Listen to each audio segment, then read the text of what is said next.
So anyways, we're going to get into our presentation here. Let me go back.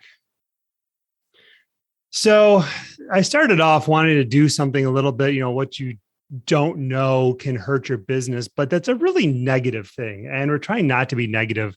This is Cybersecurity Awareness Month. So what we did is we switched everything up and are presenting 6 tech tips to make your business stronger. A little bit about me. I'm the president of My IT Indy. If you scan that QR code with your phone up there, it'll bring you to my contact page, or you can download my or schedule a meeting or check out our YouTube or Facebook or even sign up. It's a service called Popple, and it's an app on your phone. You can do a lot of these cool splash pages with. It's really kind of changed how we market on platforms like this. So without any further ado, I will dive right in here. So the first tip is use multi-factor authentication. And I know this is something that most people don't know a whole lot about, so I'm going to explain it. Basically, it's when you are supposed to type in the password on a website and it pings your phone saying, is this really you or not? And your phone, you go on your phone, you look at it and say, well, yeah, this is really me. Or no, I'm not in Russia right now. I really don't. That's not me. So let's escalate this to our IT team or our outsourced IT department, and let's see what's going on. This is a big deal. And I'll tell you a little story about why you need this. So we had a law firm that decided to part ways with us. It was a small firm in Illinois. And they said, you know what, we are very educated individuals. We are going to just manage our technology on our own. And I said, okay, I wish you the best of luck. And then we parted amicably. And then about 2 years later, my old point of contact got a hold of me and said, Ryan, we were phished. And I was like, ooh, that's too bad. How much was the damage? And they said, well, the cash damage was $50,000. He said, but the ongoing damage to our reputation and ongoing, ironically enough, legal fees are going to be over the $150,000 mark. And I said, well, walk me through this. And what had happened was one of the principal attorneys got an email saying, hey, Mr. Attorney, you need to reset your Microsoft password. Click here if you want to keep the same one. And he said, okay, that looks legitimate. He clicked on it. He typed in his password and it was game over. Because they did not have multi-factor authentication enabled on their Microsoft tenant, they never got this little prompt you guys see on your screen here. So they were able to log into his email account from anywhere in the world. We don't know exactly where it was breached from, but they had access to the principal attorney at about a 25-year-old law firm, unfettered for 10 days. And they waited. And one of the other attorneys emailed him an invoice and says, hey, can you have Mrs. Office Manager pay this invoice? She's authorized for up to $50,000. And he said, sure. So he forwarded over the invoice to the office manager and she paid it. And then the phishing got crazy and the hacker impersonated the email address. So it was like other attorney at gmail.com, but the from address was from the other attorney, and sent him another invoice and said, hey, can you have Mrs. Office Manager pay this ASAP? And so he said, sure, and forwarded it on, not knowing that invoice was fake. So she paid the invoice out of their checking account because it's an ACH wire. And nobody noticed that it was a fraudulent invoice until about 2 or 3 weeks later when they were reconciling their books and they had this invoice and nobody could account for. And the only one who had a record of it was a principal attorney. At that point, they tried to figure out what had happened and backtrace the whole affair. But at the end of the day, they're out $50,000. They had no cybersecurity coverage to even help with that. They didn't have multi-factor authentication turned on, which is literally a checkbox to require it for all accounts. And by not having that and not having a proper payment procedure in their business to authorize payments. So if Mr. Culp worked with me and got an invoice from me saying to pay it his over a certain dollar amount, his first job should be to call me and to verify that I actually sent it. Those two things, by not being there, ended up costing them a lot of money, their reputation, and ultimately a lot of damage is ongoing because they now have to notify every single one of their clients that this happened to them. So enable multi-factor authentication, please, and make your business stronger. Tip number 2 is use Microsoft or Google for email. I know that there's a lot of cheaper alternatives out there, but I'm going to say that these are the 2 strongest offerings. They are also they have the most integrations. They can make your business better. But we constantly come into new prospects that have been using their cheap GoDaddy $10 a year email. And what I'm going to tell you is that every penny you save by being on that email, you're going to pay someone like me to migrate you off of it, because it's a bad system. It doesn't have a lot of the protections involved with a good email platform. It also does not have the integrations available for scheduling and calendaring. It also doesn't give you any of the system syncing, like with calendars and contacts and shared calendars and all that. It doesn't give you any of that. So yeah, you're paying $10 a month for those cheap systems, but it's costing you far more. And that's really not what you want your business to be at. Tip number 3 is know what you have. If you don't know what you have for technology, how can you even protect it? So the first thing we do at a company is do a discovery, and it's a paid discovery because we dive deep into the technology that these businesses are using, including hardware procurement when they bought stuff, lifecycle management, licensing for any platforms you're using, domains that you're using, expiration dates, credit cards, all the painful stuff. And then we also go talk to your employees and ask them what their pain points are. And if you don't know what you have, you really can't even come up with a plan forward for your business and protecting it. And that's what we do. Is we really come in there, and it's kind of invasive because they're asking painful questions, just like your accountant or your attorney or your insurance agent are going to ask you about your business. But it helps you plan for success because we really show you how the path forward can be, and it sometimes doesn't have to cost a whole lot. Tip number 4 is plan for growth. Good technology will absolutely grow with you. Going back to point number 2 about bad email, any bad platform, any cheap computers, hey, I bought my computer. It was a $299 special at Office Depot. It's running Windows 10 Home. It's got like a 10 gig hard drive. It's a 2-inch screen. Yeah, we call that a piece of garbage. Get good technology and it'll absolutely grow with you. One of the things we did was, actually, I'll get into that one next. So tip number 5 is evolve and succeed. So going back to the good technology, if you're not evolving your technology continually, you're not going to be keeping up with current trends. Because remember about 2 years ago when Zoom and Teams were just kind of not really a thing that most people use. I mean, we've used it, and people used to be offended when I'd say, here's my Zoom link, schedule a meeting. Now it's built into my email signature because I just send that to people in every email and everyone just books meetings. But that's evolved. That really took, unfortunately, a global pandemic for that technology to be adopted, but it really has changed how quickly businesses can operate. Working from anywhere /home, that's also a thing. So what we did was we went to every single one of our contract clients back in January of 2019 and said, look, you're going to have to close. We don't know when, but let's take a look at all your technology and see what can work from anywhere. And for the most part, most of them were okay. The most tech forward companies were like, yeah, we don't need to do anything. You're already in the cloud for everything. You don't really need to have any advice or change anything you do. Like you're ready to go. And sure, they actually never came back to the office. They're a larger law firm of about 35 people, and about 17 of them are in the office at any given point because they didn't have to be.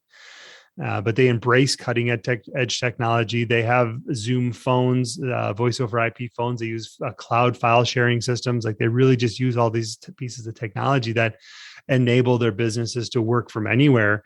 And they don't have to, they're not beholden to their desk. We come into lots of clients and they're just not prepared for this level of technology. And the issue that they're having is they can't hire young talent, because if I was in my mid 20s, I really wouldn't want to be tied to a desk and only able to work there.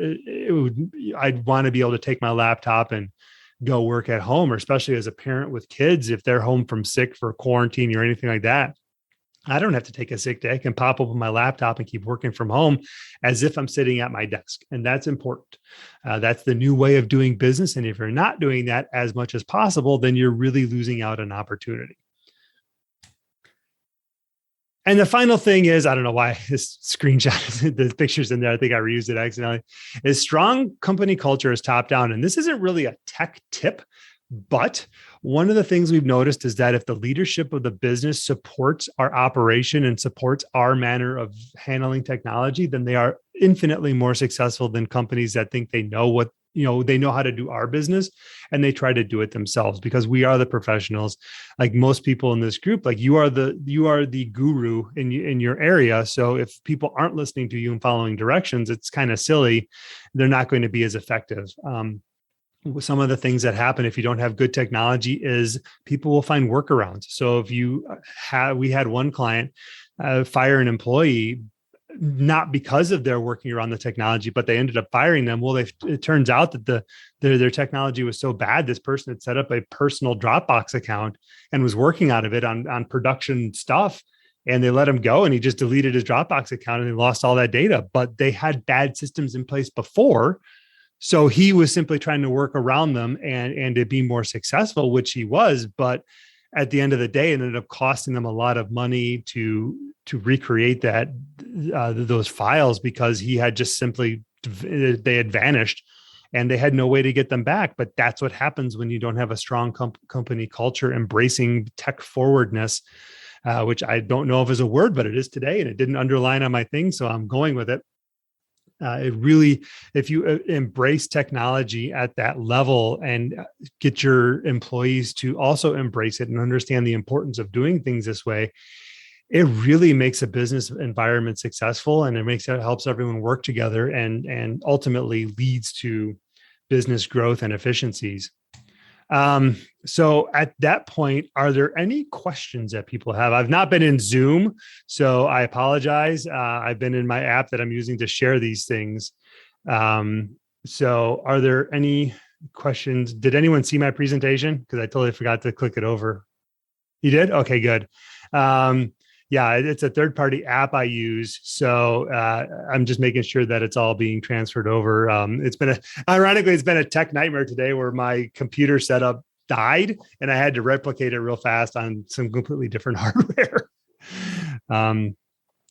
So yeah, there are ways to hack MFA. I totally understand that SIM cloning is a thing. MFA is the best thing we have right now. It's the best worst answer to the situation that we have going on. Hey, Ryan, I have a quick question for you. Sure. So in the past, I right from the very get-go, whenever you said use multi-factor authentication, and my experience with that in the past has been difficult to say the least. And that's because I've had phones where, you set up two-factor authentication, or you have a bank account or something.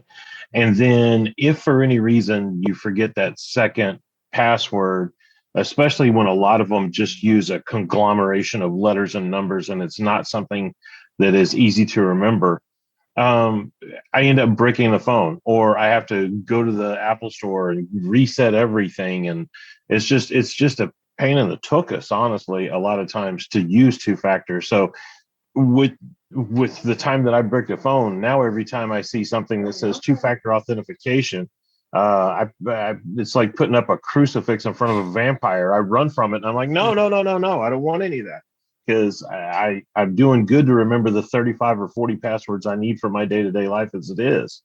So for somebody like me who's not super tech savvy, what do you recommend, buddy? So there's a lot of different ways you can do it. A lot of times what you'll see is that QR code that you can scan with the phone. So who do you use for your email platform, John? Well, so we have Gmail. However, whenever we first set up the account, we wanted everything to look professional. So we have a pop account. So it's john@mycardoc.com. However, I'll be honest, I've gotten to where I don't really give that out that much anymore, because it drops into my Gmail. And using Gmail is much more prevalent than it was whenever I started this 14 years ago.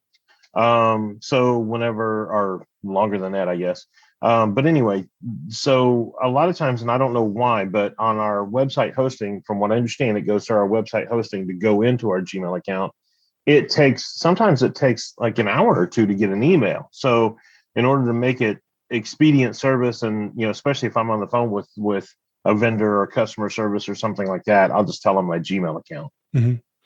So one of the things I'd say is you probably need to get that figured out and cleaned up, because depending upon what you use, Google or Microsoft, they actually have their own authenticator apps that most multi-factor authentication platforms will accept. Basically, what it will say is it will give you a login with Google, or it will say you can have the Google Authenticator, and it will pop up on the website. It'll be like a little QR code, and you open the Google Authenticator app and you scan it. But I would never tie that to a personal Gmail account. I would tie that, get your mycardoc.com situated with Google first, since you're using since you're familiar with Gmail. I mean, paid G Suite is the same thing as Gmail in terms of functionality and the interface. So I would personally get that straightened out, or we can talk about that offline. But what I would say to do is get your Google Authenticator app tied to your work Gmail account, and then scan everything in there. And it will say, hey, what's your password? And then you'd open the app and it would say, oh, it's this. But it also backs it up to your Google account. So if you get a new phone and you log back in, it will put those codes back on your device. Okay, thank you. Yep.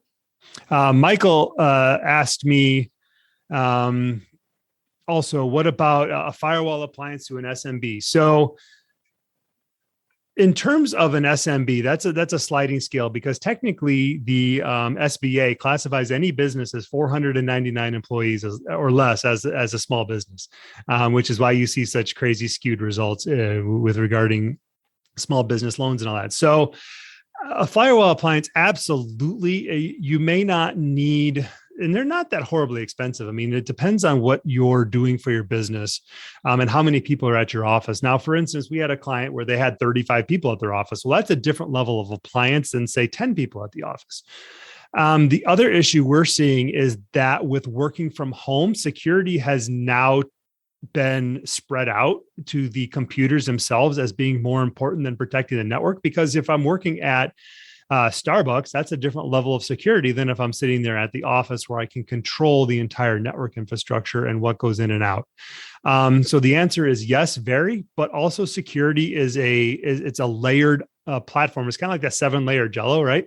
It's got all the different layers of all the stuff you need to put in there.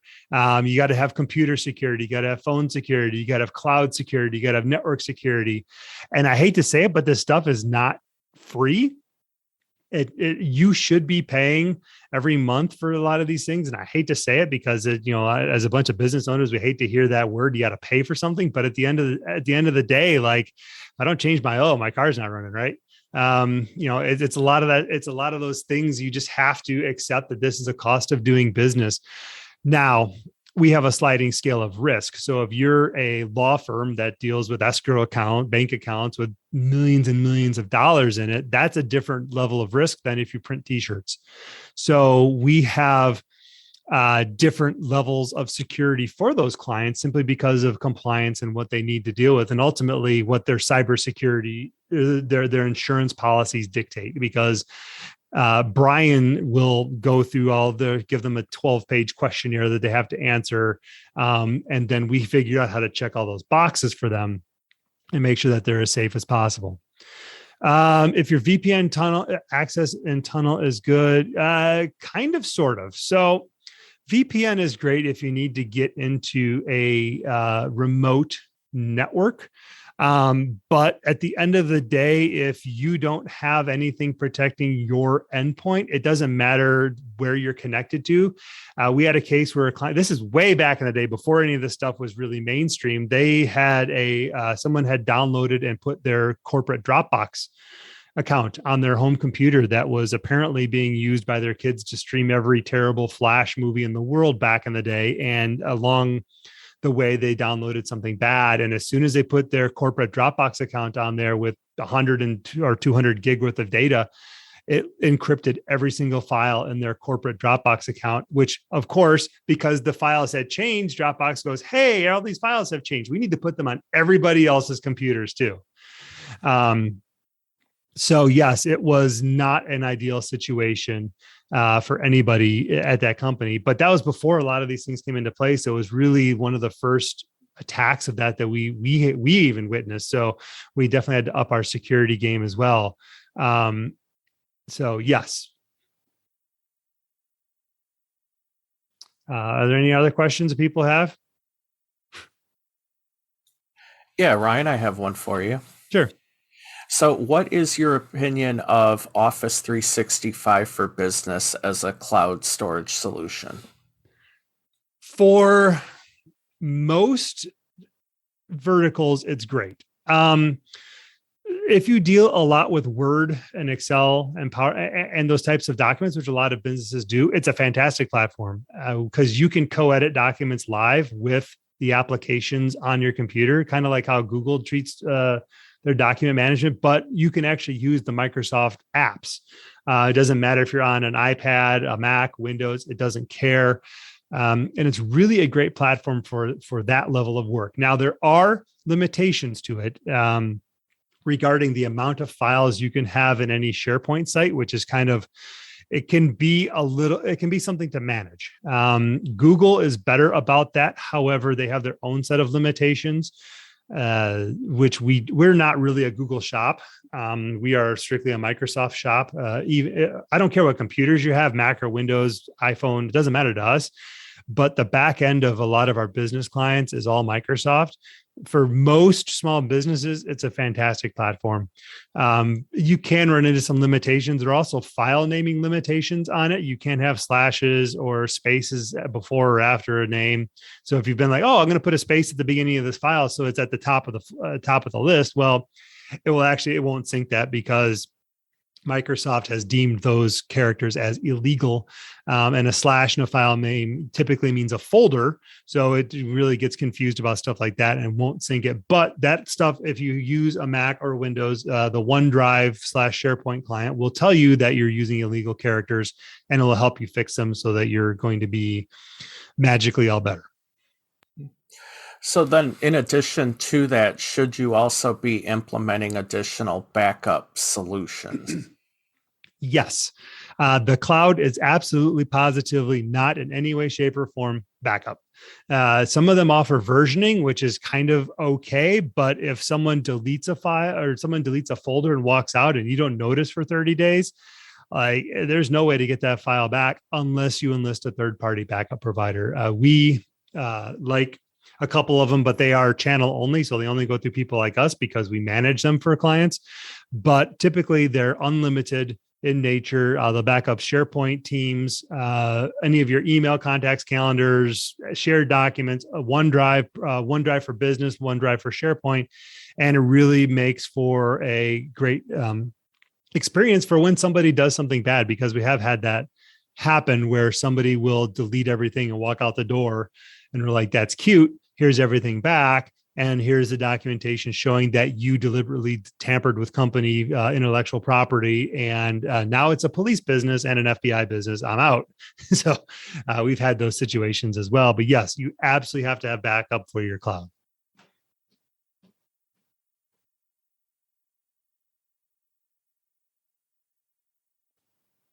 Hey Ryan, another thing that at our shop we have a computer here at Station One and another computer at Station Two. And one thing I've been looking at, like right now, it backs up to a 1 terabyte or 2 terabyte hard drive every night. It's set up to do that. But one thing I've been considering doing is putting basically a third tower in between the two stations so that they can both connect into that. And my thought process for this was basically, if something happens where one tower goes out and bricks for some reason, then we can automatically tie into that third substation. Do you think that's a good idea, or am I like doing it all wrong, or what are your thoughts on that? Yeah. Having a backup is always great. So when when we do backups for clients, we do two-stage backups. The first stage is having the data sit on something else at the business, which sounds like what you're doing now. The second stage is getting it up to the cloud, because let's say, God forbid, a tornado comes through and takes out your place of business there. What are you going to do? You find a hard drive located in Hamilton County that if flew 100 miles off course. Well, that's really not good business continuity. So we highly recommend stage backups. We've got some options there. Some of the backup solutions we have, it takes images of your computers. It takes like a snapshot of it. So if you're like, oh my God, my computer just died, what we can do is grab another computer and then boot off of a USB drive and then image it back so that it's as of the last snapshot that it took of it. And it can really reduce the downtime because that's one area that's the hardest to get a customer through is, the bad thing happens. Okay, what does it take to get back up and running? And how can we compress that as much as possible? Simple file backups, even to the cloud, can take days and days and days to download because the speeds are not great. So how do we get your business back up and running as quickly as possible? So you're on the right path, but I think that we should probably have a little conversation to make it so that you're as protected as possible, because this is your business, and if you can't have your computers going, it really it's going to hurt you.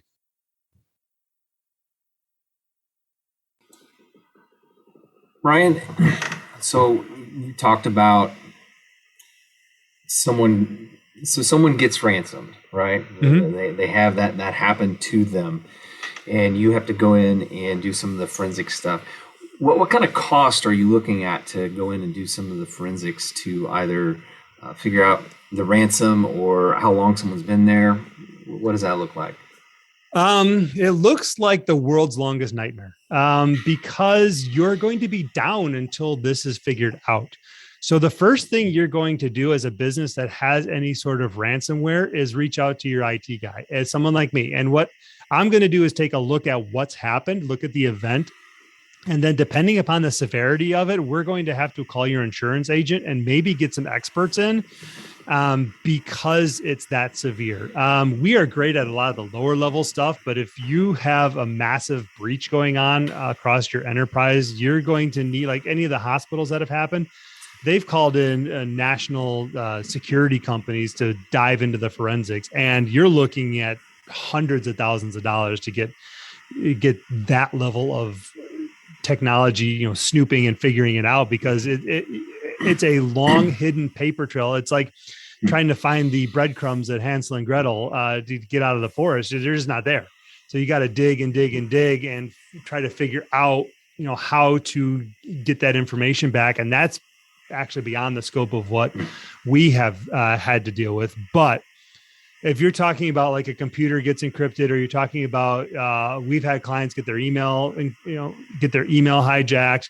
That's at least, a couple $1,000 just for those small incidents, just to get back up and running, because we've got to dive into there and scope everybody. If a 30-person company has one bad thing happen, we got to go through all 30 accounts on whatever platform that is and make sure that they're okay. So yeah, that's a lot of money. Nobody wants to pay that money because that's not covered under any managed service agreement you have with us, unfortunately. But it is on your insurance policy. Yes. As long as you make sure it is. Yes, exactly. And that's a Brian question. And he will absolutely take care of you.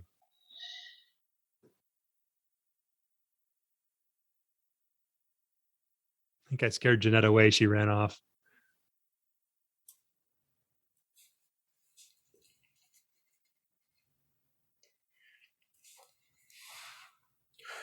So, Ryan, some last minute tips to offer folks. If for anyone in business walking away from this meeting today, what's something they need to do now? Something to do now is when something offers you a multi-factor authentication, please turn it on. Either use the Microsoft app or the Google app, depending upon what you use for email, and get that going yesterday. The other thing is, if you work for a larger company, ask to see, it's kind of a hard one because if you work for a really large company, they may not tell you, but know what you're paying for technology. I mean, if you're not paying a monthly ongoing thing for technology maintenance and some sort of IT security on some level, you're really doing yourself a disservice. We have numbers that we like to throw out there regarding what you should aim for, but you need to be paying something. We have companies come and say, we're just not, we haven't paid for technology in 20 years. Why do I need it now? Like, well, you had a horse at one point too, but now you got a car. And those cars take gas, and you got to put money, you got to, pay for that. So, we really try to help people evolve. And if you feel that your technology is frustrating, especially as an employee, that's a huge indicator that something bad's going to happen, because people are going to work around that frustration and not just deal with it. Awesome.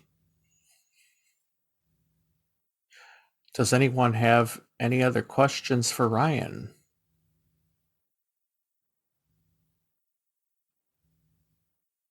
All right. Well, let's give Ryan a hand for his presentation today.